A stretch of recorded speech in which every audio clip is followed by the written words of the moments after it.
Good morning. Good morning, everyone.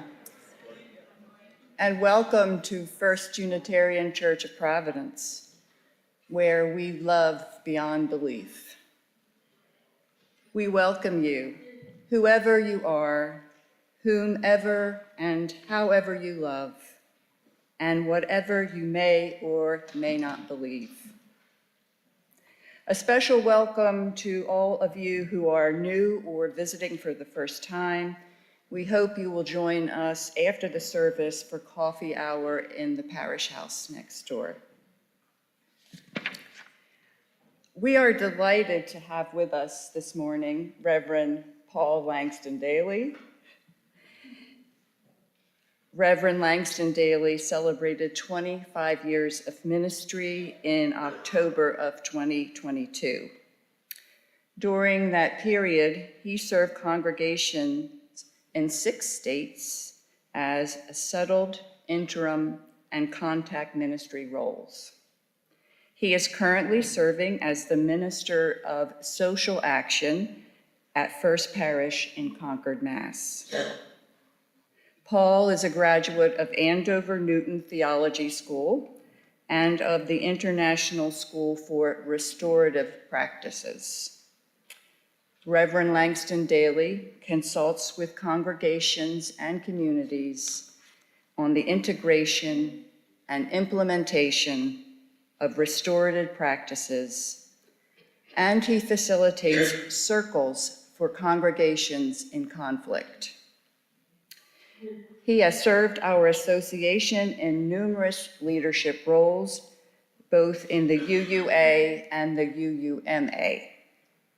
He was an early member of the Trust Steering Committee, which stands for Transgender Religious UUs Together, and he is a proud transgender man.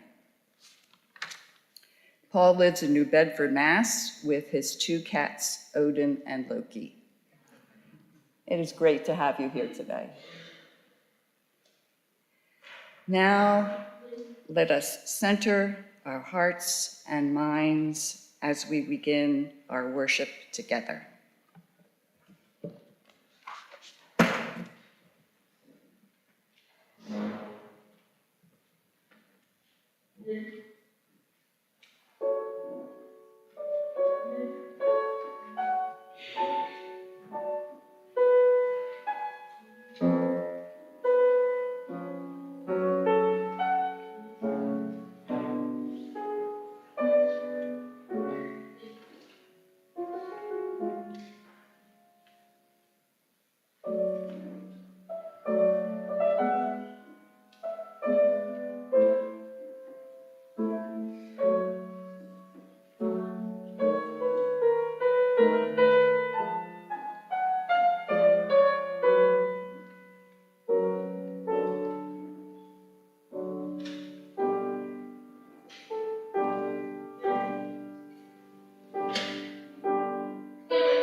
We come from a long tradition of seeing the spark of the divine in each person.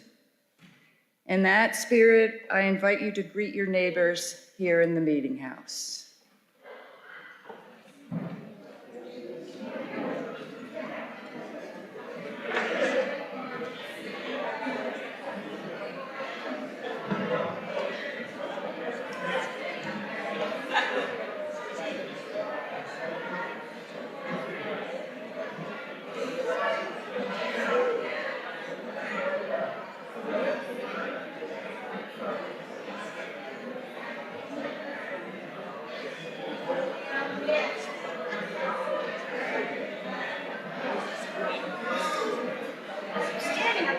Good morning. Nice to see you.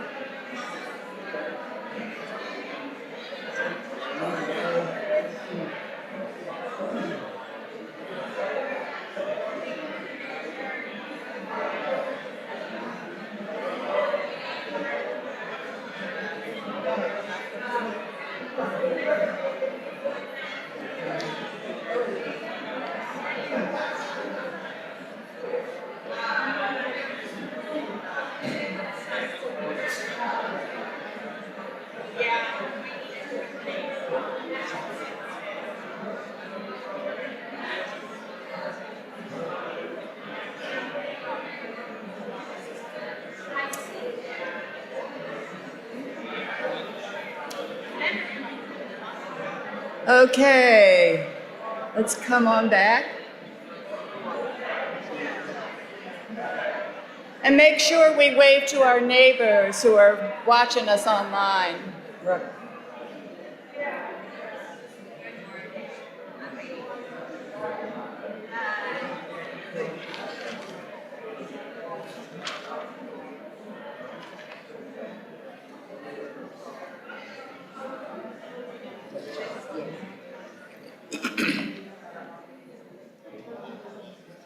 After chalice is joys and sorrows after chalice, right?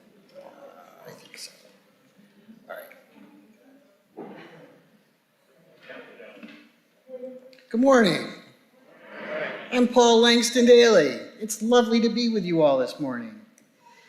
As we light our chalice this morning, we use these words: the light that burns also in our hearts.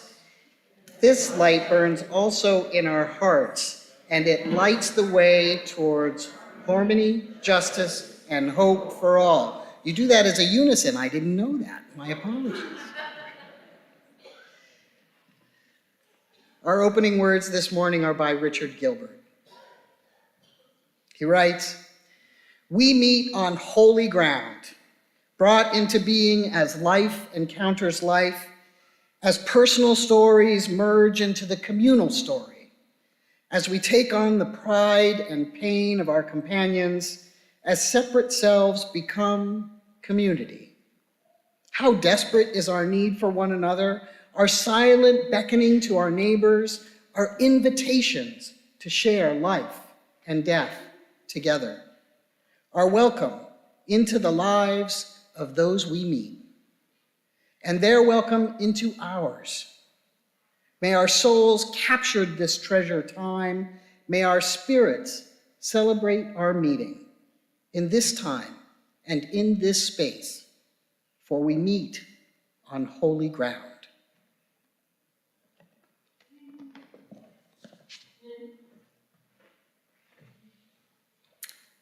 Please join me in our shared covenant, which is printed in your order of service. We, the members of the First Unitarian Church of Providence, with respect for the worth and dignity of each person, with wonder at the light we know by many names, and with gratitude for our deep connection to each other and to the larger web of existence, covenant to walk together in our search for truth, seeking the paths of wisdom, compassion, and justice. So I'm going to invite you all to rise in body and spirit and join us in singing number 170, "We Are a Gentle, Angry People." And we're going to sing verses 1, 4, 5, and 6. 1, 4, 5, and 6.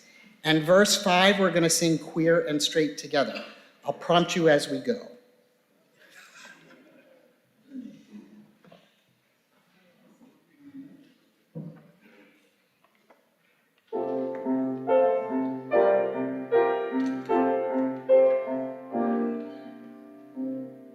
We are a gentle, angry people, and we are singing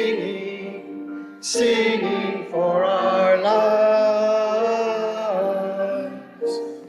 We are a gentle, angry people, and we are singing for our lives. Land of many colors. We are a land of many colors, and we are singing for our lives. We are a land of many colors, and we are singing for our queer and straight together. We are queer and straight together, and we are singing for our lives.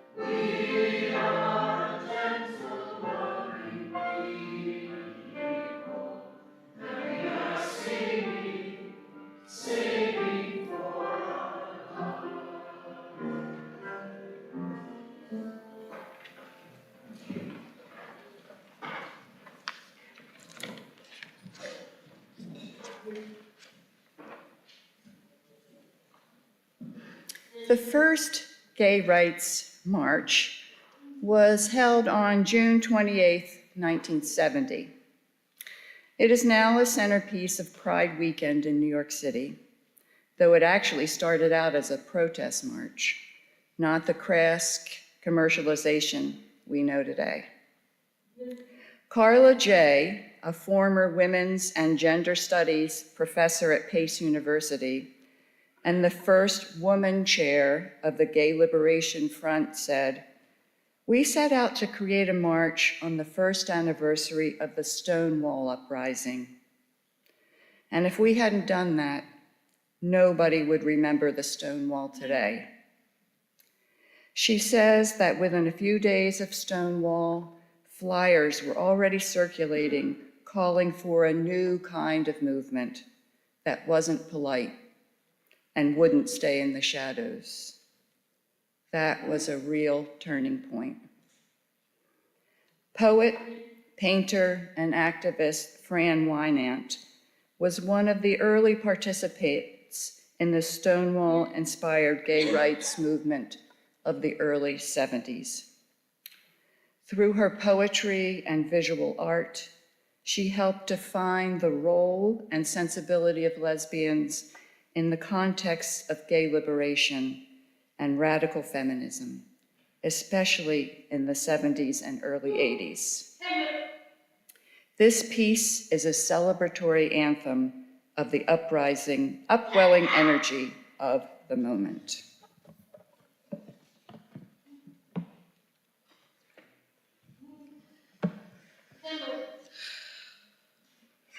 So just to be clear, this was written in 1970, so the language is binary. So I'm just gonna say that out loud. Christopher Street Liberation Day, June 28, 1970, by Fran Winant. With banners and our smiles, we're being photographed by tourists, police, and leering men. We fill their cameras with 10,000 faces, bearing witness to our own existence in sunlight. From Washington, Maryland, Massachusetts, Pennsylvania, Connecticut, Ohio, Iowa, Minnesota, from Harlem and the suburbs, the universities and the world, we are women who love women. We are men who love men. We are lesbians and homosexuals. We cannot apologize for knowing what others refuse to know, for affirming what they deny. We might have been the women and men who watched us and waved and made fists and gave us victory signs and stood there after we passed, thinking of all they had to lose and of how society punishes its victims, who are all of us in the end. But we are sisters and sisters, brothers and brothers, workers and lovers. We are together. We are marching past the crumbling old world that leans towards us in anguish from the pavement. Our banners, our sails pulling us through the streets where we have always been as ghosts. Now we are shouting our words. We are a community. We are a society. We are everyone. We are inside you. Remember all that you are taught to forget. We are part of the new world. Photographers behind grim behind precise machines wait to record our blood and sorrow, and revolutionaries beside them remark, love is not political. When we stand against our pain, they say, we are not standing against anything. When we demand our total lives, they wonder, what are we demanding? Can't you lie? Can't you lie, they whisper. They hiss like fire in the grass. Can't you lie and get on with the real work? Our line winds into Central Park and doubles itself in a snake dance to the top of the hill. We cover the sheep meadow, shouting, lifting our arms, we are marching into ourselves like a body gathering its cells, creating itself. In sunlight, we turn to look back on the thousands behind us. It seems we will converge until we explode, sisters and sisters, brothers and brothers, together.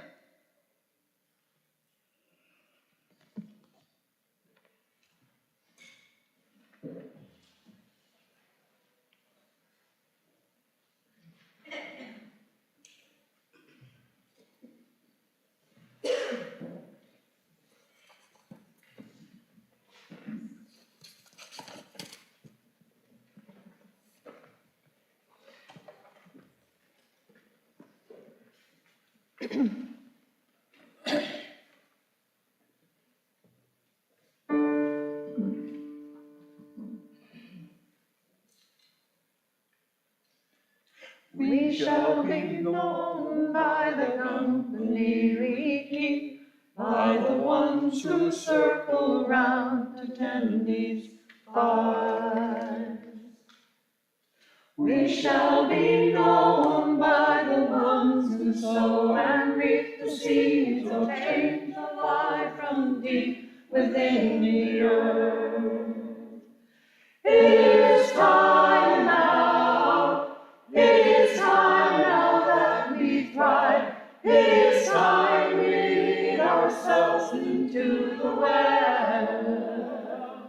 It is time now, and what a time to be alive. In this great turning we shall learn to lead in love.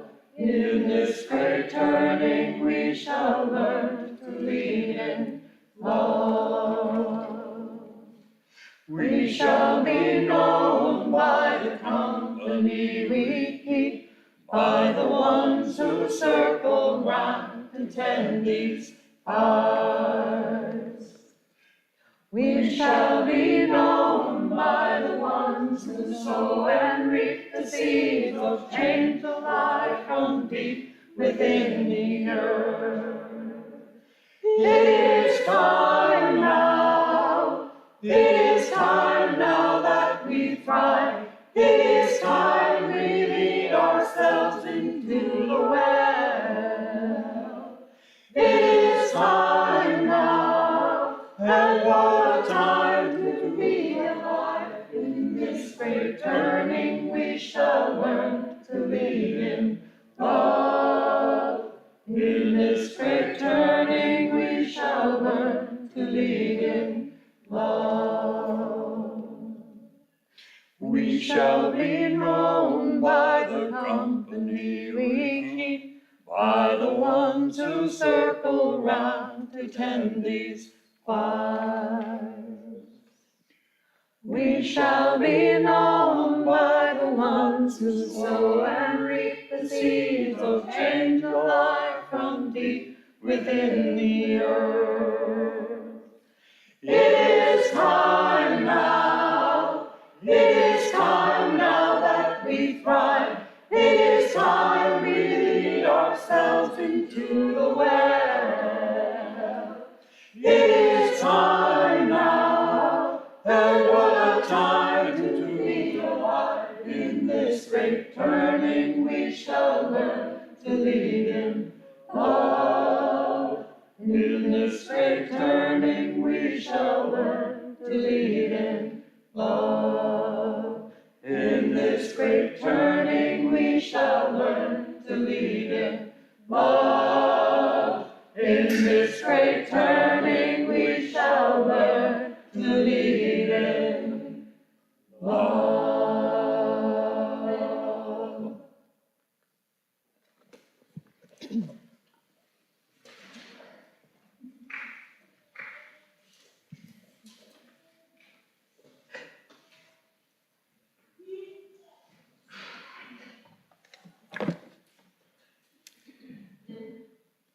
So nice. We now hear the joys and sorrows of the people in our congregation, as written in the book at the back of the meeting house. Our partner church in Transylvania carved the beautiful candlestick for the large candle from which we light all our individual candles of joy and sorrow. There was a candle lit this morning in memory of Chris Ingraham, who passed away last week after a long struggle with cancer. May she rest in peace. A candle was also lit from Svetlana, expressing, I am feeling particularly grateful this morning for this vibrant and loving community. I love you first, you. And I lit a candle for all those joys and sorrows that are held in our hearts, both in our community and in our world. Friends, let us rest in gladness that we have each other to share in our joys and sorrows. It makes all the difference.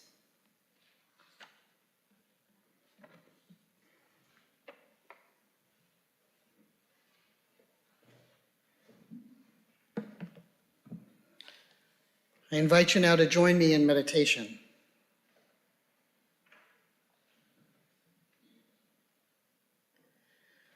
For those of us who live at the shoreline, standing upon the constant edges of decision, crucial and alone. For those of us who cannot indulge the passing dreams of choice, who love in doorways, coming and going, in the hours between dawns, looking inward and outward at once, before and after, seeking a now that can breed futures, like bread in our children's mouths, so their dreams will not reflect the death of ours.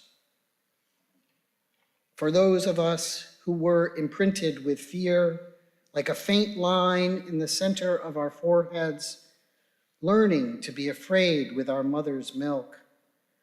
For by this weapon, this illusion of some safety to be found, our heavy-footed hoped to silence us. For all of us, this instant and this triumph, we were never meant to survive. And when the sun rises, we are afraid that it will remain. And when the sun sets, we are afraid it might not rise in the morning. When our stomachs are full, we are afraid of indigestion. When our stomachs are empty, we are afraid we may never eat again. When we are loved, we are afraid love will vanish. When we are alone, we are afraid love will never return. And when we speak, we are afraid our words will not be heard nor welcomed. But when we are silent, we are still afraid. So it is better to speak remembering we were never meant to survive.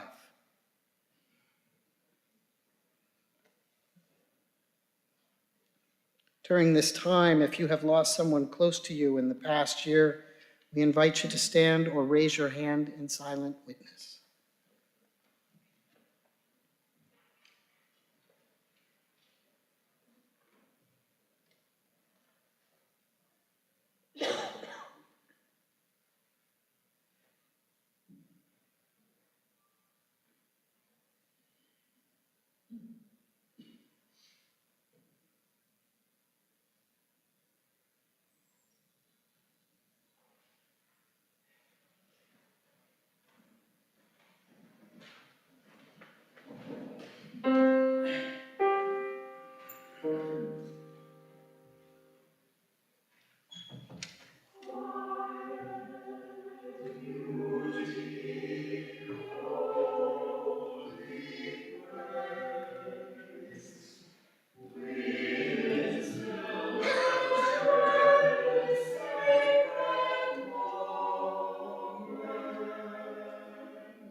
Wow, it's high up here. So Pride Month arrives in a couple of weeks, and I'm sure that many of you are aware that it was the black trans women who were the ones who started the Stonewall riot. Y'all know that? Yeah? If you don't, guess what? They did it. But I'd like to offer a little bit more context for that event. Not just that the Stonewall bar was owned by the mafia, or that the bar was shaken down regularly, but what happened prior to that? In the 1950s and early 1960s, the Mattachine Society and the Daughters of Bilitis were the only real connection between gay men and lesbians. These groups tended to be older and more conservative organizations, and by conservative, I mean that they were not for effeminate men, they were not for youth, and they were not for butch women. They excluded these groups, or attempted to, because I think the founders were afraid and most likely traumatized by their own history, therefore limiting their vision. What we know is that these groups were more conservative in the sense that they were trying to be mainstream. They were trying to be accepted. And to do that, if they narrowed who was allowed, they were more likely to be effective at that. But it was the effeminate men, mostly, who were brutalized not just by police, but by civilians as well. Butch women were also seen as a problem, and Joan Nessel, the feminist queer author and founder of the lesbian Her Story Archives, writes, "Butch femme women made lesbians visible in a terrifyingly clear way in a historical period when there was no movement protection for them.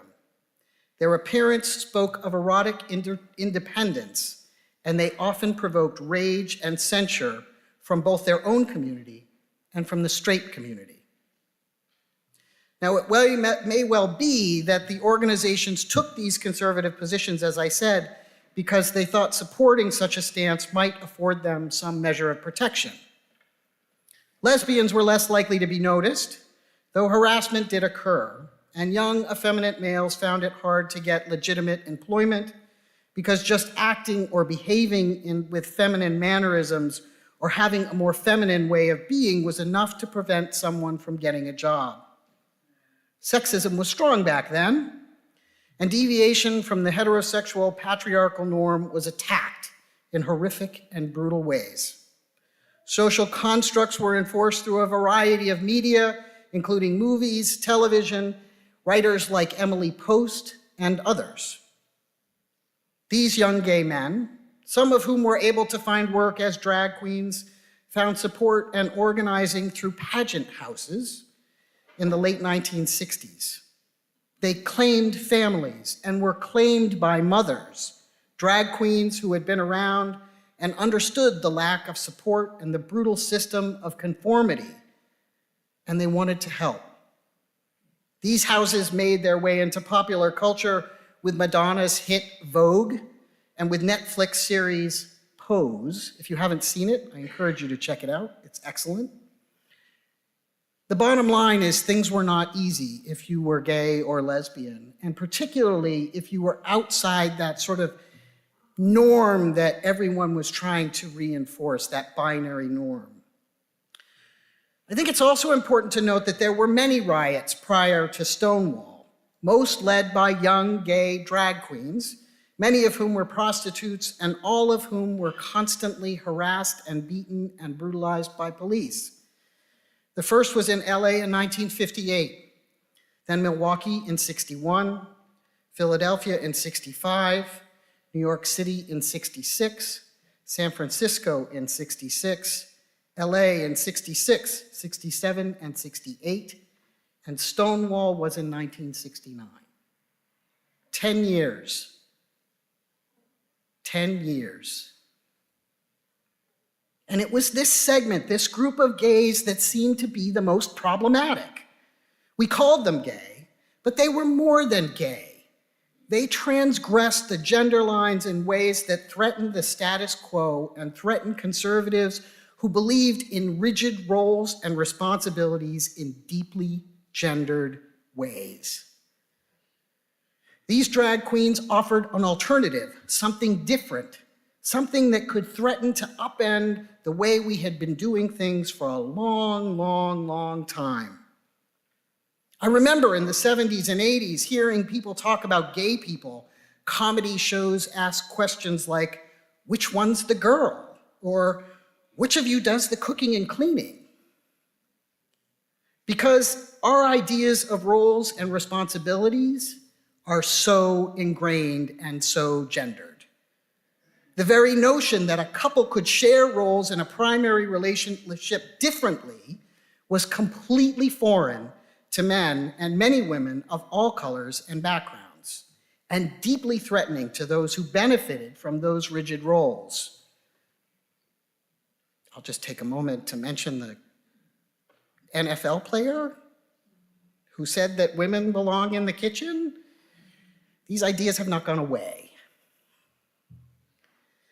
We know that the 1970s brought the first great gay pride parade, and with it also a rise of women's rights, and the lesbian rights movement too.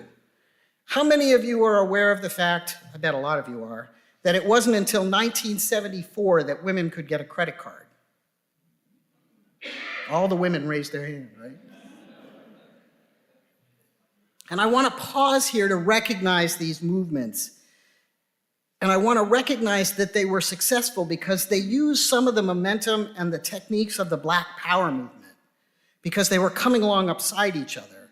And some groups sought to build alliances and work together, and the forces of conservatism sought to rupture, divide, and isolate these groups, with some success.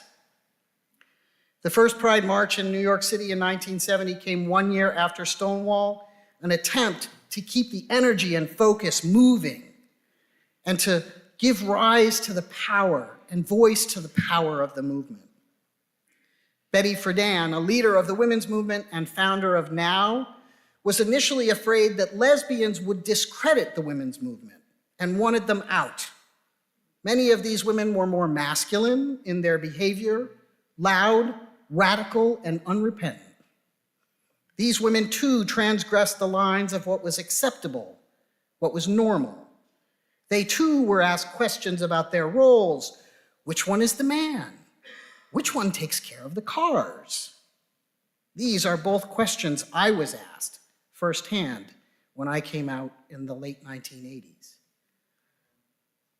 Eventually, Friedan embraced these radicals in the movement, and when Phyllis Schlafly attacked the movement for supporting deviance, Friedan defended those same lesbians because she understood their importance and contribution to the movement.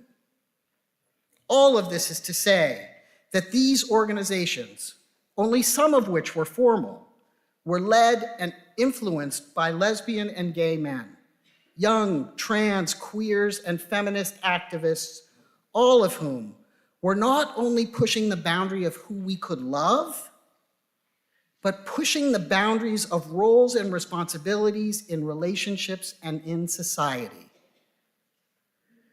Pushing the boundaries of how we define family, because so many had been pushed out of their families of origin and sought support, love, and care in families of choice.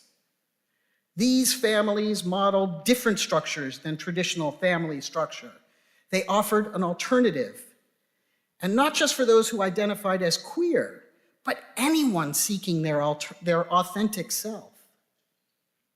Gwinnett writes, "We might have been the women and men who watched us and waved and made fists and gave victory signs and stood there after we passed, thinking of all they had to lose and of how society punishes its victims, who are all of us, in the end." These brave people chose something different than the boxes they were presented with. They moved outside of that and claimed not just a sexuality, but a way of living and being in the world that was, at the time, absolutely radical. And this radical movement has made way for people to come out as non-binary. people who clearly and consistently reject those trappings and roles that come with he and she. Stereotypes and biases we put on gender. They simply choose not to participate in the guessing game of which one is the man. By refusing to claim either identity, or none, or both, I believe this push to move beyond him and her, beyond the rigid roles that come with those names, those pronouns, beyond those roles that our parents and grandparents were forced to live. This is the next evolution in how we understand ourselves as human beings. This is a push to embrace our fullest expression and our most authentic selves, to not be constrained by expectations based on our appearance or our biological sex, but rather to live into the roles and responsibilities that feel right to us, that are arrived at through compromise in any relationship, rather than being fed by societal pressure or expectation. So the next time you consider not using the pronoun for someone, the correct pronoun for someone, I want you to consider this. It took decades for someone to be recognized as having the right to claim their own identity, and with it, the roles and responsibilities they choose to fulfill in society. It took decades to move us. Decades. This is a gift for all of us. It frees us all from the rigid, closed systems that keep so many in small boxes, crushing spirits by demanding that we conform to a single way of living and being. 25 years ago when I graduated, well, 27 now, when I graduated from seminary, I couldn't be hired on the West Coast on the East Coast because I was a butch lesbian. You all would not have looked at me twice. I transgressed by dressing in a masculine way. I lost a job at a church when I tried to transition there, pushing the roles and boundaries of society and of that congregation. Today, there are over 100 members of Trust, transgender religious UU professionals together, lay leaders, religious educators, musicians, and clergy.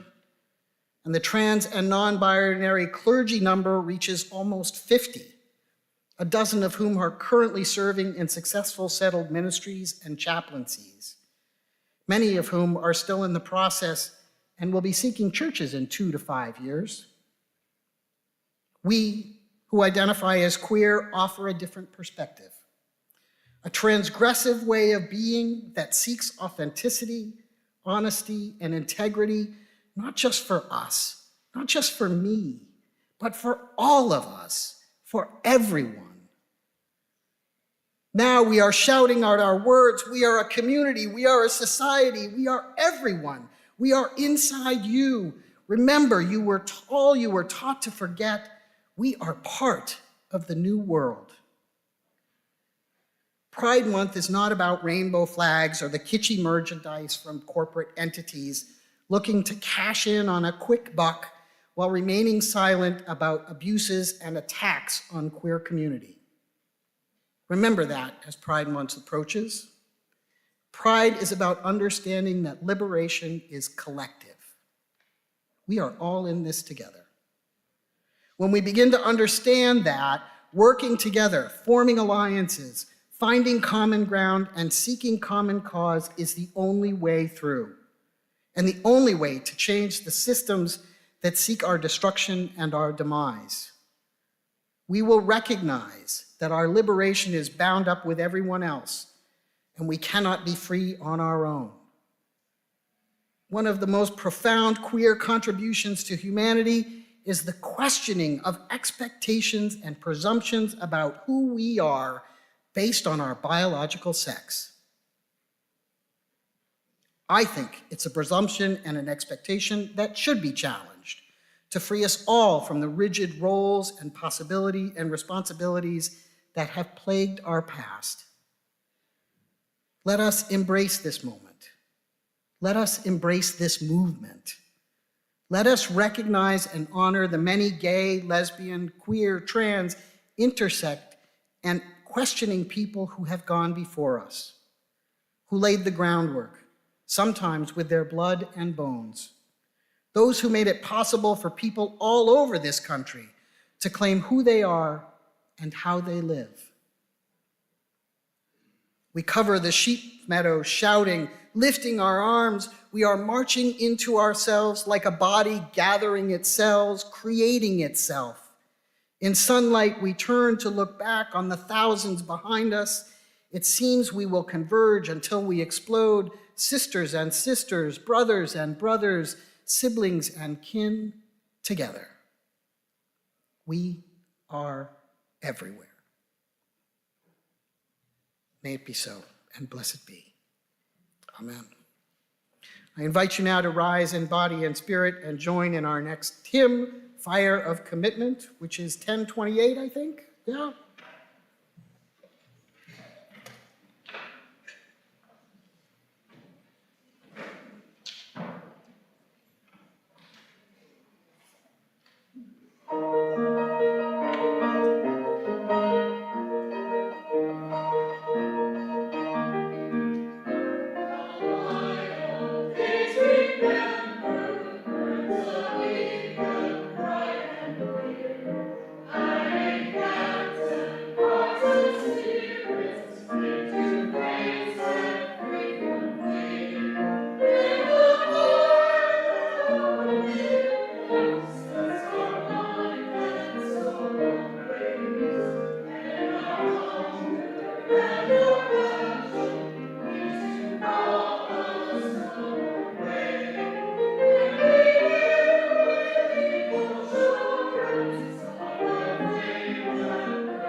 This morning's offering will be gratefully received. And this morning, our community collection will benefit Young Voices Rhode Island. Young Voices believes that youth are uniquely positioned to inform policy and must have a seat at the table in all decisions that affect them. Young Voices works to provide youth and innovative leadership training to fight against systems of oppression, advocate for racial justice, and advance education equity. Their programs prepare young people to shape statewide policies that permanently impact the future of our world. Thank you for your generosity.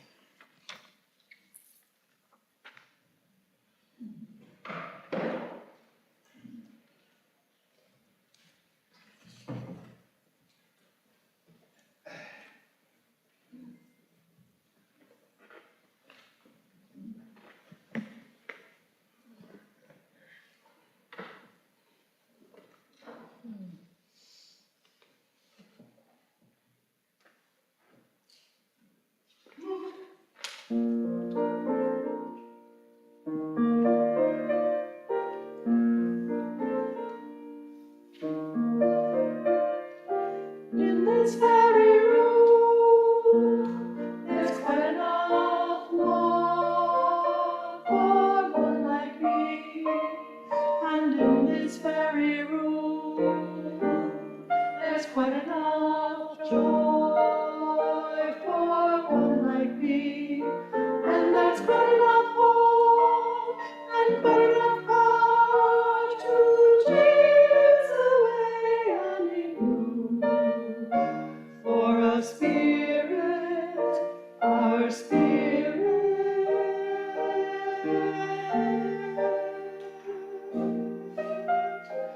is in this very room.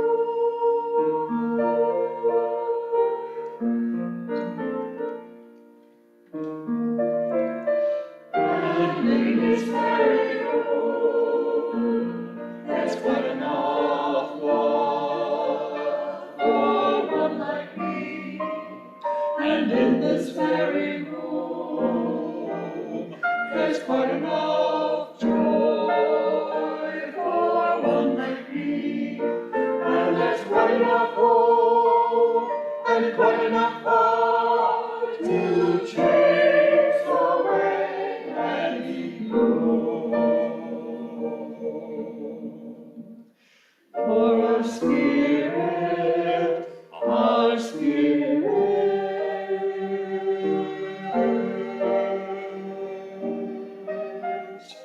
is in this very room.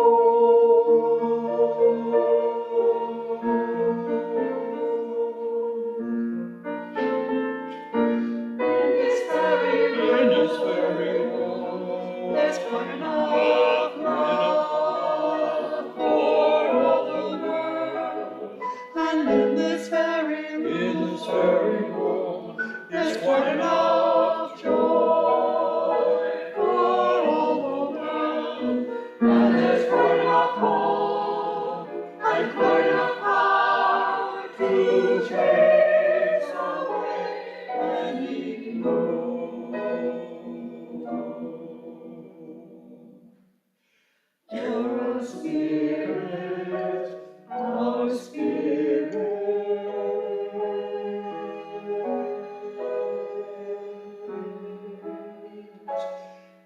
is in this very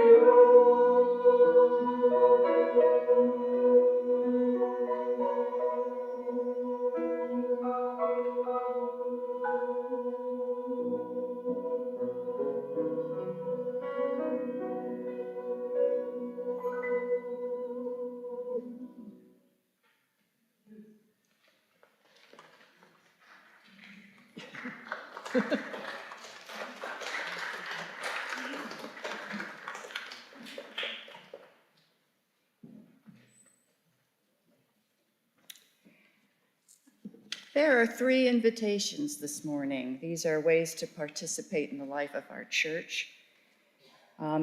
If you are the facilitator of a First U group or committee, or are a member of any committee thinking about sponsoring an event in the next program year, September to June, join us at the calendar planning meeting this Tuesday, May 21st at 6 o'clock in the atrium. Now, this isn't for routine monthly meetings or things like small groups. It is for anyone hoping to plan a large all-church event. We will talk about what is involved in sponsoring an event at First U and add your requests to the calendar. Those who attend this meeting and or reserve dates for this week will have the first choice of dates when fall rolls around. You can contact Nancy in the office with any questions.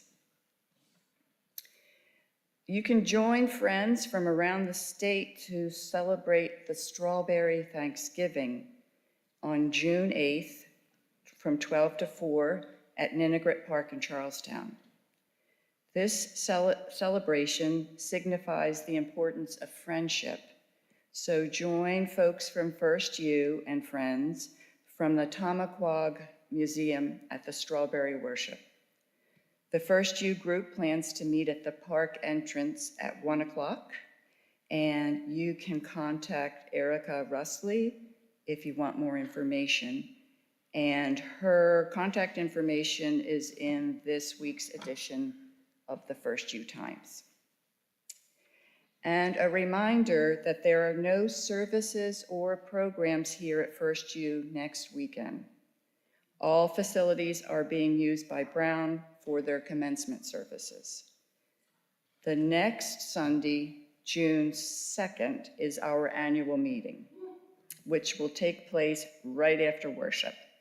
We will, 1, elect new officer and directors, adopt a budget for fiscal year 2025, and 3, vote on bylaw changes concerning the Board of Deacons and Human Resources Committee and Liaison.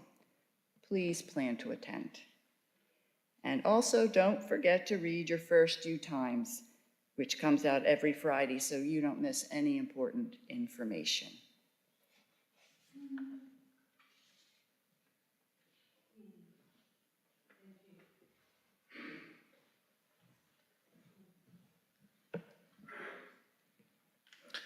Our benediction this morning is written by Octavia Butler.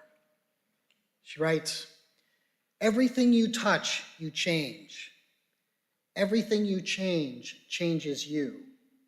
The only lasting truth is change. God is change." And we extinguish our chalice with these words. We carry the flame of peace and love and hope until we meet again.